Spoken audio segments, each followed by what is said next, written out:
வந்து அரசியல் படுத்தப்படல. அரசியல் என்னன்னு அவங்களுக்கு தெரியல. பிறப்பிலிருந்து இறப்பு வரைக்கும் அரசியல் இருக்கு அண்ணன் சொன்ன மாதிரி. இப்போ எல்லா வீடுக்கும் அண்ணன் சென்ற ஊடகங்கள் நீங்க எங்களை காமிக்கிறது இல்லை. ஆனா ஃபேஸ்புக், இன்ஸ்டா, உள்ளங்கையில் உலகம்னு எல்லாரும் ஸ்மார்ட் போன் வச்சிருக்காங்க. எதை திறந்தாலும் அண்ணன் பேசுறதா வரும் உங்களுக்கு. ஏன்னா அவங்களுக்கு அரசியல் பட்டுட்டாங்க. அவங்க இப்படியெல்லாம் நம்மளை ஏமாத்துறாங்க, இனிமேல் நம்ம இப்படி இருந்தா இருக்குன்னு ஒரு புரிதல் வந்துருச்சு அவங்களுக்கு. சின்ன குழந்தைல இருந்து பெரியவங்க வரைக்கும் எல்லாத்துக்குமே புரிதல் இருக்குங்களே. பார்க்க ரொம்ப சந்தோஷமா தான் இருக்கு. களம் இப்படியே போயிடாது, ஒரு நாள் மாற்றம் என்று சொல்லை தவிர்த்து மாற்றம் எல்லாமே மாறிடும். இந்த தேர்தலுக்கு இலவசத்தெல்லாம் அவங்க கொடுக்க கூடாது, அவங்க கிட்ட ஒரு விழிப்புணர்வு ஏற்படுத்திட்டோம். அந்த வரைக்கும் எங்களுக்கு ரொம்ப சந்தோஷம். அண்ணன் வந்து திருப்பி உங்களுக்கு அதை காணொலியாவே போட்டு காமிக்கிறாரு.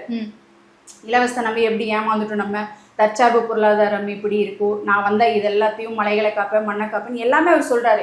பேருக்கு வேலை வாய்ப்புன்னு எல்லாமே உங்களுக்கு நாங்கள் எல்இடியில போட்டு காமிச்சிட்டோம் படமாவே. அது மக்களுக்கு நல்ல ரீச்சிங், அது நல்ல புரிதலை ஏற்படுத்தியிருக்கு அவங்களுக்கு. இந்த முறை எனக்கு என்னோட கவுண்டம்பாளைய தொகுதியை பொறுத்த வரைக்கும் ரொம்பவே புரிதல் இருக்குங்க.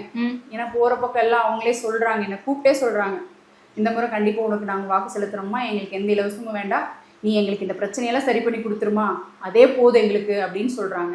என் மக்களின் வாழ்க்கை தரத்தை உயர்த்துவோம், விவசாயி சின்னத்திற்கு வாக்களிப்போம், வருங்கால தலைமுறைக்கு வாழ்வளிப்போம்.